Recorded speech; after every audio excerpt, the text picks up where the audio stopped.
ஆகட்டும், பண்ணுங்க அரசியல். நீங்கள் பண்ணுறது எதையுமே மக்கள் பார்க்காமல்ல, மக்களுக்கு புரியாமல்ல. நீங்கள் ஒரு 1970 நினைக்கிறேன், 70 இந்த கடவுள் மறுப்பு கொள்கையை நீங்கள் பண்ணும்போது உங்களுக்கு எவ்வளோ பேர் வந்தாங்க, கண்டிப்பாக எவ்வளோ அக்செப்ட் பண்ணிட்டாங்க உங்களை, இன்றைக்கி எவ்வளோ அக்செப்ட் பண்ணிட்டாங்கன்றது நாங்களும் பார்க்குறோம், மக்கள் பார்க்குறாங்க. அந்த மாதா கோயில் நம்மளோட உரிமை. இந்தியாவில் தமிழர்களை வருடத்துக்கு ஒரு தடவை இவங்க போவாங்க, பண்ணுவாங்க.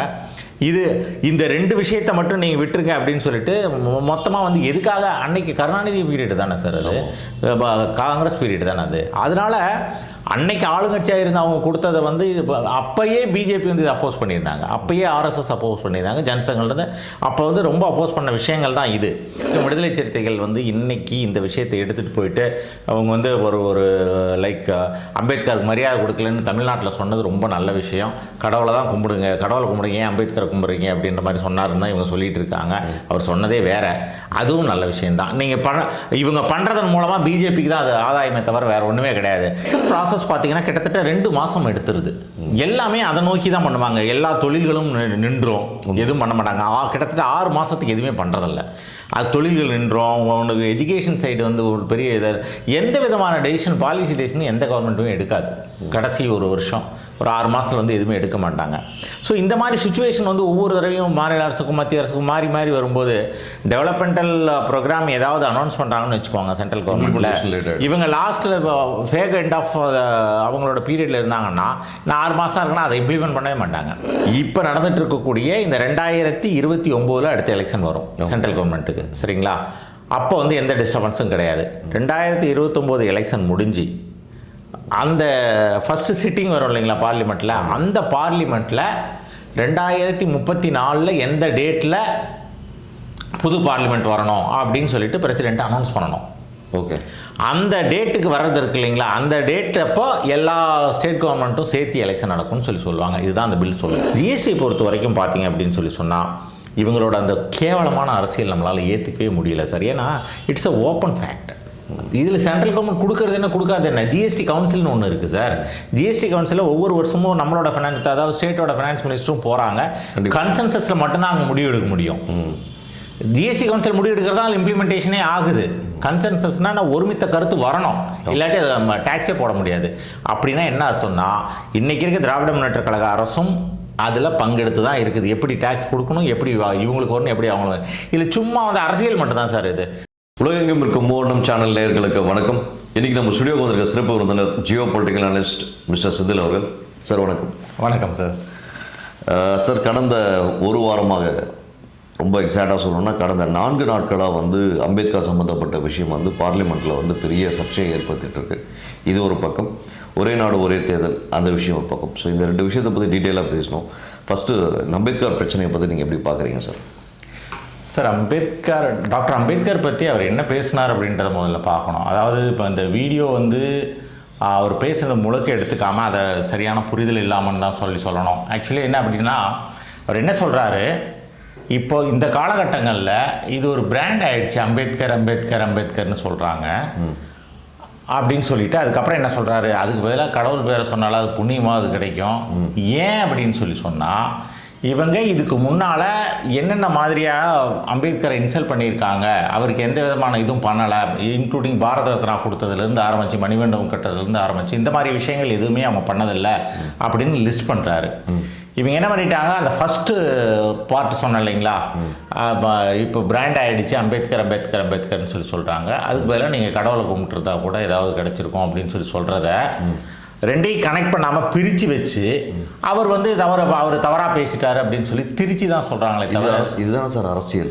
சார், அரசியல் இதுதான். நாம் தெளிவாக ஒரு விஷயத்தை புரிஞ்சிக்கணும். இப்போது அவர் சொன்ன விஷயத்தை அரசியல் பண்ணுறது, நீங்கள் அரசியல் பண்ணுறீங்க, எதிர்ப்பு அரசியல் நடக்கிறது.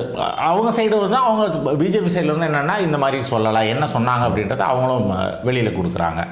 இதில் என்ன ஒரு வருத்தப்பட வேண்டிய விஷயம் அப்படின்னு சொன்னால், அம்பேத்கர் வச்சு பாலிடிக்ஸ் பண்ணுறீங்க, குட், டூ இட். நான் 2-3 விஷயங்கள் பார்த்தேன். நம்ம தமிழகத்தில் ஒரு கட்சி வந்து ரயில் மறியல் போராட்டம் எதுக்காக ரயில் மறியல் போராட்டம் ஏன் பண்ணுறீங்க? அதுவும் ஒரு ட்ராக்ல, ரயில் வராத ட்ராக்ல தான் நிற்பாங்க எப்பவுமே நம்ம ஆளுங்க. ஸோ அது ஏன்னா அப்படி தானே போராட்டம் பண்ண முடியும், போராட்டம் அப்படி தான் பண்ண முடியும். அதில் நின்று ஒரு போராட்டம் பண்ணுறாங்க.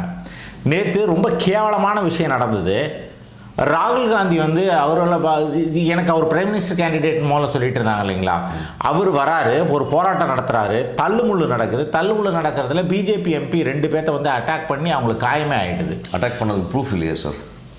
பின்னால் தள்ளுமுள்ளு நடந்தது ப்ரூஃப் இருக்கா? தள்ளுமுள்ளு தான் ப்ரூஃப் இருக்கு. அவர் அட்டாக் பண்ணுறாருன்ற வார்த்தை வந்து நான் எப்படி சொல்கிறேன் அப்படின்னு சொன்னால், அட்டாக் அப்படின்றது என்னென்னா ஒன்ஸ் கெட் இன்ஜூரி, ஓகே, அது அட்டாக்காக தான் கன்சிடர் பண்ணப்படும். அது யார் பண்ணாங்க எப்படி பண்ணாங்கன்றதை இன்வெஸ்டிகேட் பண்ணணும், அவ்வளோதான் விஷயம். கண்டிப்பாக. ஆனால் அந்த தள்ளுமுள்ளு நடக்கிறதுக்கும் அந்த ஒரு இஷ்யூ வர்றதுக்கு காரணமாக இருந்தது நம்மளோட ராகுல் காந்தி அவர்கள். ஏன்னா இவர் வந்து ராகுல் காந்தி அவர்கள் எடுத்துக்கிறத விட அமித்ஷா அவர்கள் பேசியதனால் இந்த போராட்டத்திற்கு பல வழிகள் இருக்குதுங்க. அமித்ஷா அவர்கள் பேசியதே முதல்ல வந்து எப்படி பேசினார் அப்படின்றது தான் இப்போ கான்ட்ரவர்சி. கண்டிப்பாக சார். அவர் பேசினது அவங்க சைடு இல்லை அப்படின்றார். அமித்ஷா என்ன சொன்னார்ன்றது திருப்பி எக்ஸ்பிளைன் பண்ணியிருக்காரு. கண்டிப்பாக தவறாக திருத்தி கூறப்பட்டது ஏஐயில் மார்க்கிங் பண்ணியிருக்காங்க அப்படின்னு சொல்லி ஏதோ சொல்லியிருக்காரு அவர்.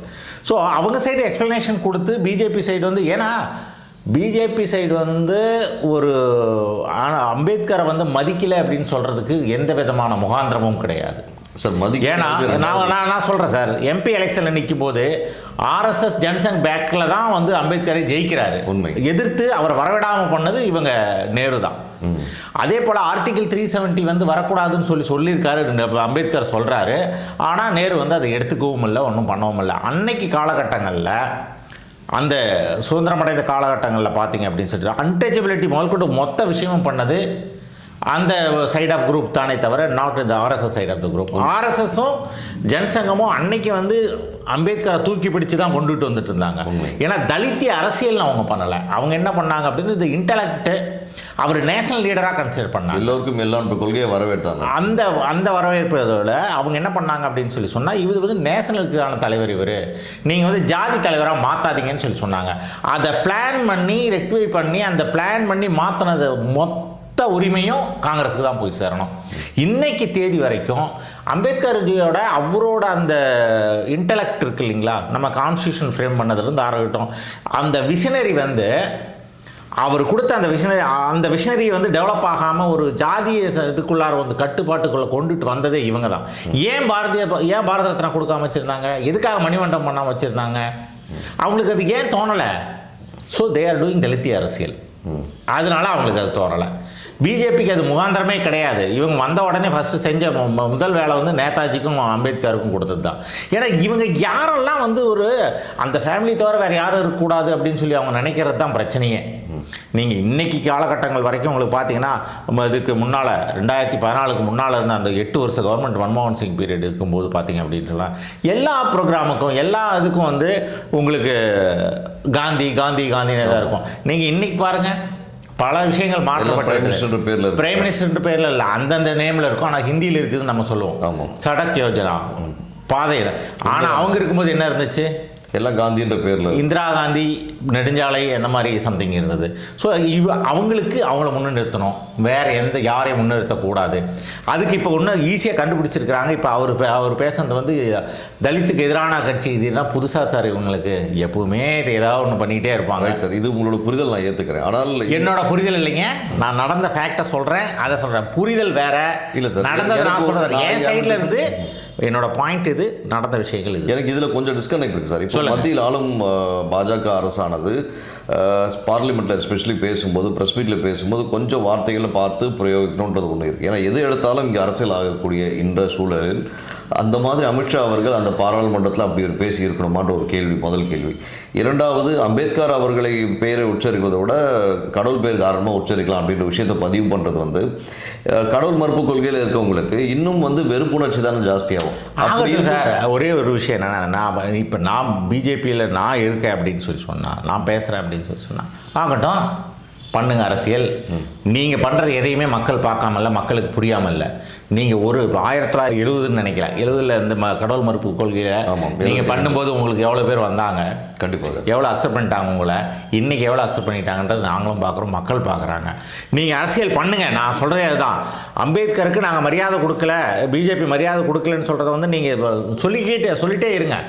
So that they can understand. இல்லை பாரத தான் யார் கொடுத்தாங்கன்னு இன்றைக்கி தானே தெரியுது. மக்களுக்கு எப்போ தெரியுதுன்னா இவங்க பிரச்சனை பண்ணும்போது தான் 30 வருஷமா நீ கொடுக்கவே இல்லை, இப்போ 40 வருஷமா அப்படியே இருந்தீங்க, பிஜேபி வந்தவொடனே தான், வாஜ்பாய் வந்தவொடனே தான் அவங்க கொடுத்தாங்க அப்படின்ற விஷயத்த இன்னைக்கு நம்மளால் பதிவு பண்ண முடியுதுல்ல. உண்மை சார். நீங்கள் ஒரு வார்த்தை பிகினிங்கில் திருச்சி பேசிட்டாங்க அப்படின்னு சொல்லி இப்போ டிஜிட்டல் இந்தியா நோக்கி போயிட்டு இருக்கும்போது இப்போது பாராளுமன்றம் இல்லை, எங்கள் நாடாளுமன்றம் மட்டும் எல்லா இடத்துலையும் நடக்கக்கூடிய ஒவ்வொரு விஷயங்களையும் வந்து டிஜிட்டல் மயமானதுனால சீன் பை சீன் ரீல்ஸாக எடுத்து போட ஆரம்பிச்சிட்டாங்க. ஸோ இன்னொரு ரீல்ஸாக நம்ம பார்க்க முடிஞ்சது, திரு ராகுல் காந்தி அவர்கள் வந்து சிவசேனா கட்சி சார்பாக மகாராஷ்டிரா நடந்த ஒரு விஷயங்களுக்கு மாலை போடுற இடத்துல வந்து எல்லா தலைவருக்கும் மாலை போடுறாரு, ஆனால் அம்பேத்கர் அவர்களுக்கு மட்டும் மாலையை தூக்கி கீழே வைக்கிறார். ஸோ இந்த விஷயத்தை வந்து தமிழ்நாட்டில் இருக்கக்கூடிய அரசியல்வாதிகள் வந்து பெரிய ப்ரொஜெக்ஷன் பண்ணி காமிக்கிறாங்க. ஆனால் மத்தியில் இருக்கக்கூடிய முக்கிய அமைச்சர்களாகட்டும் முக்கிய நபர்களாகட்டும் யாரும் இதை பற்றி வந்து எந்த வகையான இது சார், இது ரொம்ப சீப் பாலிடிக்ஸ் சார். எப்படின்னா எனக்கு தெரிஞ்ச வரைக்கும் பிஜேபி பொறுத்த வரைக்கும் தேர் டூயிங் டீசன்ட் பாலிடிக்ஸ் தான். அவ்வளோ சீப்பாலாம் இறங்குறது கிடையாது. ஏன்னா இப்போ பேசக்கூடிய வார்த்தைகள் ஆகட்டும், இந்த மாதிரி ஒரு எரர் ஆகட்டும், இதெல்லாம் எரர், தவறுகள். ஓகே, நீங்கள் அன்எக்ஸ்பெக்டடாக இப்போ நாம் பேசும்போது ஏதாவது ஒரு தவறான வார்த்தைகள் வந்து நம்ம ஒரு வேறு சிந்தனை இருக்கும், நம்மளோட வார்த்தைகளில் வேறு வந்துடும். அதுவும் நீங்கள் டிரான்ஸ்லேட் பண்ணிலாம் பேசுனீங்கன்னு வச்சுக்கோங்களேன். இப்போ நான் இங்கிலீஷில் வந்து கொடுக்குறேன் அப்படின்னு சொல்லி சொன்னால் first I should think in Tamil, அதுக்கப்புறம் டிரான்ஸ்லேட். இந்த ப்ராசஸ்க்கு அப்புறமா நான் வேர்ட்ஸ் டெலிவர் பண்ணும்போது எந்த வேர்டுக்கு என்ன அப்படின்றது இருக்கும். சில எரர்ஸ் வர ஃப்ரேமிங்கில் ப்ராப்ளம் இருக்கும், எரர் வருது. அதை எடுத்து பாலிடிக்ஸ் பண்ணுறது இருக்கு இல்லைங்களா. You are doing it good. என்னை பொறுத்த வரைக்கும் விடுதலை சிறுத்தைகள் வந்து இன்னைக்கு இந்த விஷயத்தை எடுத்துகிட்டு போயிட்டு அவங்க வந்து ஒரு லைக் அம்பேத்கருக்கு மரியாதை கொடுக்கலன்னு தமிழ்நாட்டில் சொன்னது ரொம்ப நல்ல விஷயம். கடவுளை தான் கும்பிடுங்க, கடவுளை கும்பிடுங்க, ஏன் அம்பேத்கரை கும்பிடுறீங்க அப்படின்ற மாதிரி சொன்னாருன்னு தான் இவங்க சொல்லிட்டு இருக்காங்க. அவர் சொன்னதே வேற.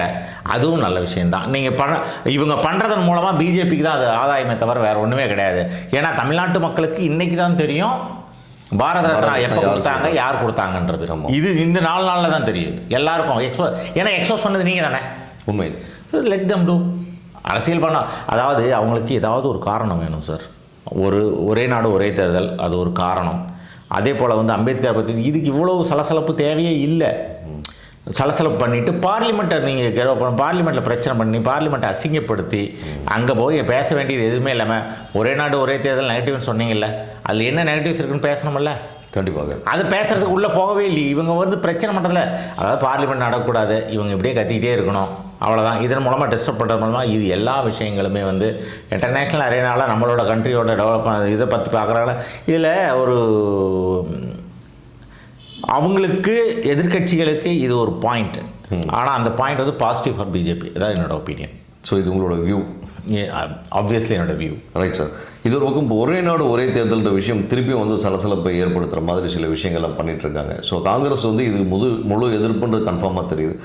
தமிழ்நாட்டில் இருக்கக்கூடிய முன்னாள் முதல்வர் கருணாநிதி அவர்கள் வந்து பார்த்திங்கன்னா இதே ஒரே நாடு ஒரே தேர்தல் விஷயத்தை வந்து ஆதரித்தது பதிவுகள் இருக்குது. அது மட்டும் இல்லாமல் 1970 80 வரைக்கும் பார்த்தீங்கன்னா காங்கிரஸில் இருக்கக்கூடிய முன்னாள் அமைச்சர்களும் நிறைய பேர் இந்த ஒரே நாடு ஒரே தேர்தல் விஷயத்தை ஆதரிக்காங்க. இப்போது ஏன் நிலைப்பாடு மாறுது சார்? இது நிலைப்பாடு மாறுதெல்லாம் ஒன்றும் இல்லை சார். நீங்கள் அப்போ நம்ம கான்ஸ்டியூஷன் ஆரம்பிச்சிலேருந்து ஃபஸ்ட்டு முதல் தேர்தலில் பார்த்தீங்க அப்படின்னா எல்லா ஸ்டேட்டுக்கும் ஒன்றா தான் நடந்துட்டு இருந்தது.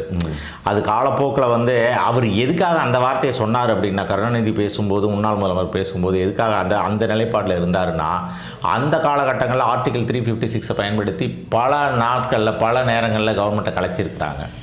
இந்தியா முழுக்க கிட்டத்தட்ட 100 கவர்மெண்ட்டுக்கு மேலே வந்து கலைச்சிருப்பாங்க. அப்போ சென்ட்ரல் கவர்மெண்ட்டில் இருந்த காங்கிரஸ் கவர்மெண்ட்டு எகெயின்ஸ்ட் காங்கிரஸ் யார் இருந்தாலும் எந்த கவர்மெண்ட் இருந்தாலும் அது நிற்காது, கலைச்சிருவாங்க.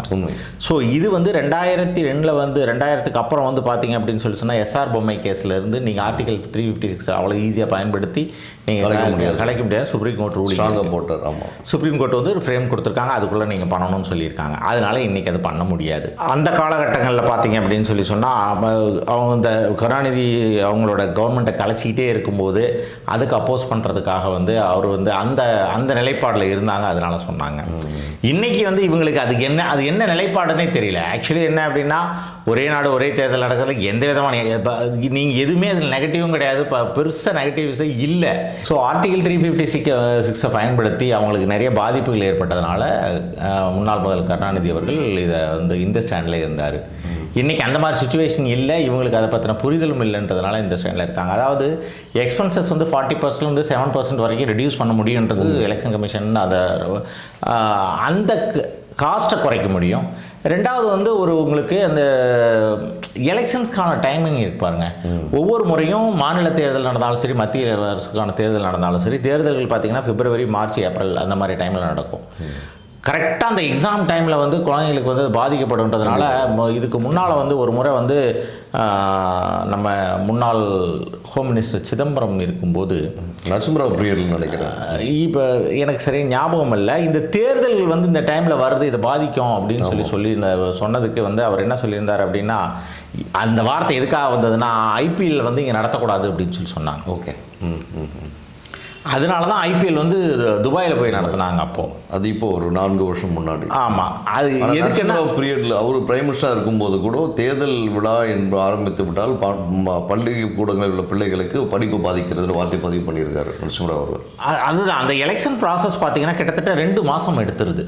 எல்லாமே அதை நோக்கி தான் பண்ணுவாங்க. எல்லா தொழில்களும் நின்றோம், எதுவும் பண்ண மாட்டாங்க. கிட்டத்தட்ட 6 மாதத்துக்கு எதுவுமே பண்ணுறதில்ல. அது தொழில்கள் நின்றோம். உனக்கு எஜுகேஷன் சைடு வந்து ஒரு பெரிய எந்த விதமான டெசிஷன், பாலிசி டெசிஷன் எந்த கவர்மெண்ட்டுமே எடுக்காது. கடைசி ஒரு வருஷம் ஒரு 6 மாதத்தில் வந்து எதுவுமே எடுக்க மாட்டாங்க. ஸோ இந்த மாதிரி சுச்சுவேஷன் வந்து ஒவ்வொரு தடவையும் மாநில அரசுக்கும் மத்திய அரசுக்கும் மாறி மாறி வரும்போது டெவலப்மெண்டல் ப்ரோக்ராம் ஏதாவது அனௌன்ஸ் பண்ணுறாங்கன்னு வச்சுக்கோங்க சென்ட்ரல் கவர்மெண்ட்டில், இவங்க லாஸ்ட்டில் ஃபேக் எண்ட் ஆஃப் அவங்களோட பீரியடில் இருந்தாங்கன்னா நான் 6 மாதம் இருக்குன்னா அதை இம்ப்ளிமெண்ட் பண்ணவே மாட்டாங்க.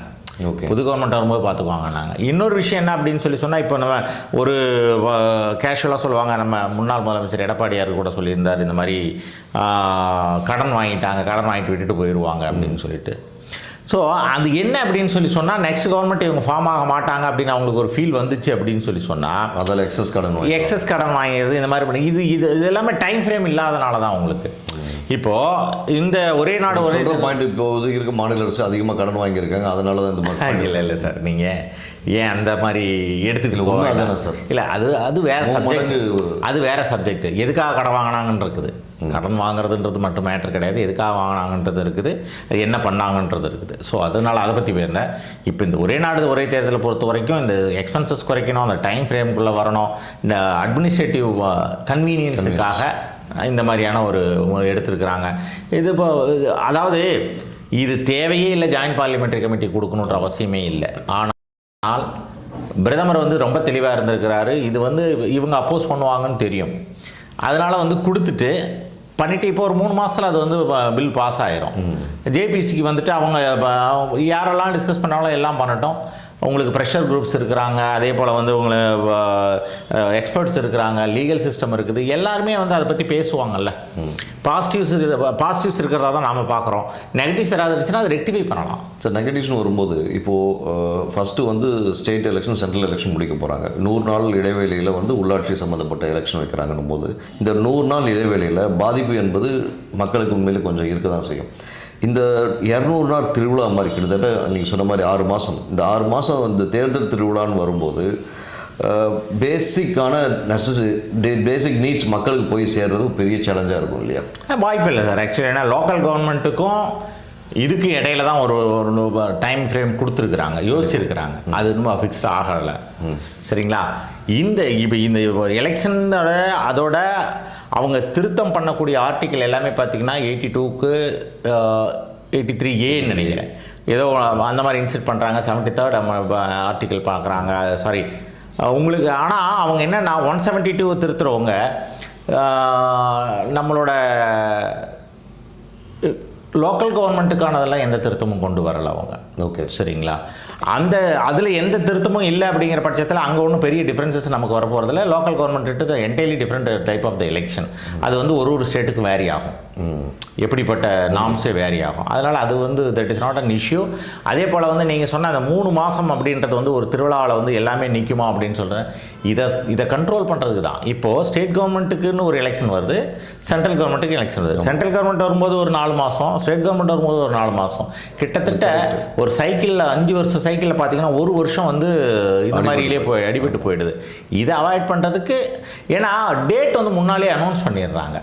இதில் வந்து டேட் அனௌன்ஸ் பண்ணுறதுக்கு ஒன்றும் எப்போ வரும் என்ன பண்ணோம் அப்படின்லாம் கிடையாது. அதாவது அந்த பில்லில் என்ன சொல்லியிருக்காங்க அப்படின்னு சொன்னால், ப்ரீவியஸ் இதோட ஃபஸ்ட்டு சிட்டிங்கில் பிரசிடென்ட் வந்து அனௌன்ஸ் பண்ணுவாங்க அந்த நோட்டட் டேட் நெக்ஸ்ட் எப்போ அடுத்தது வரும் அப்படின்னு சொல்லிட்டு கவர்மெண்ட் வரும்னு சொல்லிட்டு கிட்டத்தட்ட யூஎஸ் எலெக்ஷனில் நடந்து அவங்க ஒரு டேட் வைக்கிறாங்க, அதே மாதிரி டேட் இப்போயே கொடுத்துட்றாங்க. அதாவது உங்களுக்கு 16th லோக்சபா 17th லோக்சபா அது இந்த ஃப்ரேம்குள்ளார வரணும் அப்படின்றது இப்போ இருக்கிறது. இதுக்கப்புறம் வரது என்ன அப்படின்னு சொன்னால், ஃபார் எக்ஸாம்பிள் இப்போ இந்த பில் படி எப்படின்னா, இப்போ நடந்துட்டு இருக்கக்கூடிய இந்த 2029 அடுத்த எலெக்ஷன் வரும் சென்ட்ரல் கவர்மெண்ட்டுக்கு, சரிங்களா? அப்போ வந்து எந்த டிஸ்டர்பன்ஸும் கிடையாது. 2029 எலெக்ஷன் முடிஞ்சு அந்த ஃபஸ்ட்டு சிட்டிங் வரும் இல்லைங்களா பார்லிமெண்ட்டில், அந்த பார்லிமெண்ட்டில் 2034 எந்த டேட்டில் புது பார்லிமெண்ட் வரணும் அப்படின்னு சொல்லிட்டு பிரசிடெண்ட் அனௌன்ஸ் பண்ணணும். ஓகே, அந்த டேட்டுக்கு வர்றது இருக்கு இல்லைங்களா, அந்த டேட் அப்போ எல்லா ஸ்டேட் கவர்மெண்ட்டும் சேர்த்து எலெக்ஷன் நடக்கும்னு சொல்லுவாங்க. இதுதான் அந்த பில் சொல்லுது. ஸோ இது ஒன் டே ஒன் எலெக்ஷன் இல்லை ஒரே நாடு ஒரே தேர்தல் இப்படி கூட வச்சுக்கலாம் இல்லைங்களா? ஒரே நாடு ஒரே தேர்தல் தான் இது, வேறு ஒன்றுமே கிடையாது. 2034 இம்ப்ளிமெண்ட் ஆகுது, 2029 பிரசிடெண்ட் வந்து அனௌன்ஸ் பண்ணுறாங்க இந்த டேட்டில் வரும் அப்படின்னு சொல்லி. கடைசி ரெண்டு கேள்வி. கச்சத்தீவு விஷயம் பொறுத்த வரைக்கும் பார்த்தீங்கன்னா எப்போவுமே வந்து கடந்த 30 ஆண்டுகளாக நான் பார்த்த வரைக்கும் திமுக அதிமுக மட்டும்தான் மாற்றி இதை பேஸ் பண்ணி அரசியல் நகர்வுகள் இருக்கும் கச்சத்தீவை. இப்போ திடீரென்று 3 நாட்கள் முன்னாடி வந்து தேஜஸ்வி சூர்யா அவர்கள் வந்து நாடாளுமன்றத்தில் இந்த விஷயத்தை ரைஸ் பண்ணுறாரு. ஏன் திமுக அதிமுக தவிர்த்து திடீர்னு பாஜகவும் இந்த கச்சத்தீவு விஷயத்தை? திடீர்னு பாஜக இல்லை சார், உங்களுக்கு ஆர்எஸ்எஸ்னுடைய பேசிக் கொள்கையில் இந்த அகண்ட பாரத்னு சொல்கிறாங்க இல்லைங்களா, அதுலேயே வந்து முதல் முன்னெடுப்பாக என்ன அப்படின்னா, அவங்க வந்து இந்த விடுபட்ட பகுதிகள் இருக்குது இல்லைங்களா, தீன்பிகான்னு சொல்லிட்டு அஸ்ஸாம் கிட்ட சிக்கன் நெக் ஏரியாவில் ஒன்றும் இந்த இதுவும் வந்து தாரை வார்க்கப்பட்டது. காங்கிரஸ் கவர்மெண்ட் ஒன்று இலங்கைக்கு கொடுக்கப்பட்டது. அதை வந்து திருப்பி எடுக்கணுன்றது அவங்களோட பேசிக்காக அடிப்படை கொள்கையிலே இருக்குது. வாஜ்பாய் இருக்கும்போது பேசினார், அவங்க எல்லா காலகட்டங்களிலும் பேசிட்டு தான் இருக்காங்க. இல்லை, ஆக்ஷன் எடுக்கலைன்றது கிடையாது. இதுல இன்டர்நேஷனல் ரிலேஷன்ஷிப் இருக்கு சார். உங்களுக்கு நீங்க அக்ரிமெண்ட் இன்டர்நேஷனல் அக்ரிமெண்ட், அந்த டைமை வந்து அதை எடுத்துட்டு போறதுக்கான காலகட்டங்கள் சரியா இருக்கணும், நமக்கு அவங்களுக்குள்ள ரிலேஷன்ஷிப் கரெக்டா இருக்கணும், அந்த இடத்துல டிஸ்டர்பன்ஸ் இல்லாமல் இருக்கணும். இத்தனை விஷயங்கள் இருக்குது. அதாவது இது ஒன்றுமே இல்லை சார். நாம் வந்து போய் இப்போ நம்ம தமிழக மீனவர்கள் இங்கேருந்து அங்கே போய் அந்த இதில் போய் நெட்டை காய போட்டு அங்கேருந்து அங்கே ஸ்டே பண்ணி அங்கேருந்து ஃபிஷிங் பண்ணுவாங்க சார். அது ஒன்று. ரெண்டாவது அங்கே ஒரு மாதா கோயில் இருக்குது. அந்த மாதா கோயில் நம்மளோட உரிமை. இந்தியாவில் தமிழர்களை வருடத்துக்கு ஒரு தடவை இவங்க போவாங்க பண்ணுவாங்க. இந்த 2 விஷயத்தை மட்டும் நீங்கள் விட்டுருங்க அப்படின்னு சொல்லிட்டு மொத்தமாக வந்து எதுக்காக அன்னைக்கு கருணாநிதி பீரியடு தானே சார், அது காங்கிரஸ் பீரியடு தானே அது. அதனால அன்னைக்கு ஆளுங்கட்சியாக இருந்து அவங்க கொடுத்ததை வந்து அப்பயே பிஜேபி வந்து இதை அப்போஸ் பண்ணியிருந்தாங்க, அப்பயே ஆர்எஸ்எஸ் அப்போஸ் பண்ணியிருந்தாங்க, ஜனசங்கள்லேருந்து அப்போ வந்து ரொம்ப அப்போஸ் பண்ண விஷயங்கள் தான் இது. அதுலேருந்து முன்னெடுப்பாக இன்றைக்கி ரூலிங் பார்ட்டியாக வந்த பின்னால் கிட்டத்தட்ட 10 வருஷம் கழித்து 10 வருஷத்துக்கு முன்னாலேயுமே நிறையா முறை வந்து இதுக்கான முயற்சி பண்ணியிருக்காங்க. பிரதமரும் 2-3 இடங்களில் பேசியிருக்காரு அந்த விஷயமா, அதை எப்படி மீட்டெடுக்கணும் அப்படின்னு சொல்லிட்டு. அதுக்குன்னு சிஸ்டம் இருக்குது இல்லைங்களா. இன்டர்நேஷ்னல் அக்ரிமெண்ட்டை நம்ம மாற்றணும்னா அதுக்கு நமக்கு ஒரு கிவ் அண்ட் டேக் மாதிரி ஏதாவது இருக்கணும், அந்த சுச்சுவேஷன் வரணும். அதனால் அவர் தேஜஸ்வி பேசியிருப்பார். அது எப்படி போகுதுன்றது அது நம்ம need to wait and watch sir. அது அவ்வளோ சீக்கிரம் இப்போது ஆர்டிகல் 370 அப்ரிகேஷன் வந்து நாம் ஈஸியாக பண்ணோம். ஆமாம், ஏன்னா நம்ம நாட்டுக்குள்ளே இருக்கிறது. கச்சத்தீவு விஷயம் வந்து அடுத்த நாட்டோட நமக்கு உள்ள அக்ரிமெண்ட்டு. ஸோ அதுக்கு வந்து வாட்ச் டாக் நிறையா இருக்காங்க, எல்லாருக்கும் நம்ம ஆன்சர் பண்ணோம். We are answerable to every government. Okay, so we need to have a proper timing and proper policy on it. அவ்வளோ சார். கடைசி கேள்வி. இப்போ தமிழ்நாடோட ஜிடிபி பொறுத்த வரைக்கும் பார்த்தீங்கன்னா நல்ல லெவலில் உயர்ந்திருக்கு. கம்பேர்ட் வித் அதர் மாநிலம் வச்சு பார்க்கும்போது தமிழ்நாட்டோட வளர்ச்சி ஜாஸ்தி இருக்குது. இப்படி இருக்கும் சூழலில் தமிழ்நாட்டில் இருக்கக்கூடிய நிதி அமைச்சராகட்டும் ஏனைய அமைச்சர்களாகட்டும் நமக்கு போதுமான அளவு ஜிஎஸ்டியில் கூட நிதி வருவதில்லை. நம்ம ஜிஎஸ்டி பற்றி விவாதிச்சிருக்கோம், இல்லைன்னு சொல்ல. ஆனாலும் இன்னமும் அந்த அலிகேஷன் வந்து வேணுமென்றே பாஜக மீதோ இல்லை ஆளும் மத்திய அரசு மீது திணிக்கப்படுகிறதா? ஓல்டு ஸ்டோரி சார், அதை பற்றி கேள்வியே வேண்டாம் சார். நம்ம பல முறை சொல்லியாச்சு. அதாவது ஸ்டேட் ஜிஎஸ்டி வந்து அவங்க எடுக்கும் போதே வந்துடும் இவங்களுக்கு. அதுக்கப்புறம் உள்ள 50 தான் சொல்கிறேன், திருப்பியும் அந்த கணக்கை சொல்கிறேன் சார் அவங்களுக்கு. சரி, அதாவது ஜிஎஸ்டி 18% அப்படின்னு சொன்னால் 9% ஸ்டேட்டுக்கும் 9% சென்ட்ரலுக்கும் போகும் சார். 9% எங்கே டேக்ஸ் கட் பண்ணுறாங்களோ அங்கேருந்தே வந்துடும். இல்லை, ஏன் நான் திருப்பி கேட்குறேன்னா மக்கள் பழசை திருப்பி மறந்துடுறாங்க. அதனால தான் நான் சொல்கிற ஒரு எண்ணம் மட்டும்தான். அதுதான் சார், ஃபைன். அந்த 50% ஆஃப் த டேக்ஸ் வந்து ஸ்டேட்டுக்கு அப்படின்றது அந்த ஸ்டேட்டுக்கு வந்து உடனே போயிடும் சார். அந்த டேக்ஸ் எடுக்கும்போது அந்த அப்பப்போ கிரெடிட் ஆகிடும். மீதி உள்ள 50%ல் 41% வந்து ஃபினான்ஸ் கமிஷனோட ரெக்கமெண்டேஷன் படி 41% வந்து இவங்களுக்கு கொடுத்துடணும் சார். அதாவது என்னென்னா 9%, அதாவது இப்போ 100 ரூபான்னு வச்சுக்கோங்க, 100 ரூபாயில் 50 ரூபா முன்னாலே கொடுத்துருவாங்க. முன்னாடி டேக்ஸ் கட்டாமல் வந்துடுது. மீதி உள்ள 50 ரூபாயில் 41%, 50ல் 41னா கிட்டத்தட்ட 28 ரூபா வருமா, 28 அது வந்துடும். மீதி உள்ள 24 ரூபா 25 ரூபா மட்டும் அவங்ககிட்ட இருக்கும். அதில் அந்த டெவலப்மெண்டல் ஆக்டிவிட்டீஸ் அது இதுன்னு பண்ணுவாங்க. அப்புறம் வந்து இந்த கிராண்ட் இன் எய்டு, இந்த வெள்ள நிவாரணம், அது இதுன்னு சொல்லிட்டு கேட்குறது எல்லாமே அதிலிருந்து தான் வரணும். ஜிஎஸ்டி பொறுத்த வரைக்கும் பார்த்தீங்க அப்படின்னு சொன்னால் இவங்களோட அந்த கேவலமான அரசியல் நம்மளால் ஏற்றுக்கவே முடியல சார். ஏன்னா இட்ஸ் அ ஓப்பன் ஃபேக்ட். இதில் சென்ட்ரல் கவர்மெண்ட் கொடுக்கறது என்ன கொடுக்காது என்ன, ஜிஎஸ்டி கவுன்சில்னு ஒன்று இருக்குது சார். ஜிஎஸ்டி கவுன்சிலில் ஒவ்வொரு வருஷமும் நம்மளோட ஃபினான்ஸ், அதாவது ஸ்டேட்டோட ஃபினான்ஸ் மினிஸ்டரும் போகிறாங்க. கன்சென்சஸில் மட்டும்தான் அங்கே முடிவு எடுக்க முடியும். ஜிஎஸ்டி கவுன்சில் முடிவு எடுக்கிறதா இம்ப்ளிமெண்டேஷனே ஆகுது. கன்சென்சஸ்னால் நான் ஒருமித்த கருத்து வரணும், இல்லாட்டி அதை நம்ம டேக்ஸே போட முடியாது. அப்படின்னா என்ன அர்த்தம்னா இன்றைக்கி இருக்க திராவிட முன்னேற்ற கழக அரசும் அதில் பங்கெடுத்து தான் இருக்குது. எப்படி டேக்ஸ் கொடுக்கணும், எப்படி இவங்களுக்கு வரணும், எப்படி அவங்களுக்கு. இதில் சும்மா வந்து அரசியல் மட்டும்தான் சார். இது சென்ட்ரல் கவர்மெண்ட்டை தரல, அவங்க எவ்வளோ தரல, இத்தனை ஆயிரம் கோடி தரல, இத்தனை, அதெல்லாம் அப்பப்போ அவங்க ரிலீஸ் பண்ணிடுறாங்க சார். அது ரிலீஸ் பண்ணுறதுக்கு அவங்க ரிலீஸ் பண்ணுறது ஃபினான்ஸ் மினிஸ்டர் கண்ட்ரோலில் இல்லை. இது உண்மை. ஜிஎஸ்டி கவுன்சில் இருக்குது, அது தானாகவே நடக்கக்கூடிய விஷயங்கள் தான். இதில் வந்து ஒரு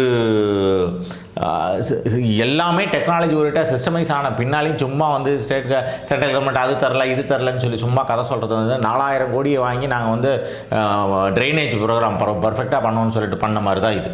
இதுக்கு மேலே ஒன்றும் இதை பற்றி பெருசாக கமெண்ட் இல்லை. நன்றி சார், தங்கள் வருகைக்கும் கருத்து பதிவு மிக்க நன்றி சார். நன்றி சார், தேங்க்யூ.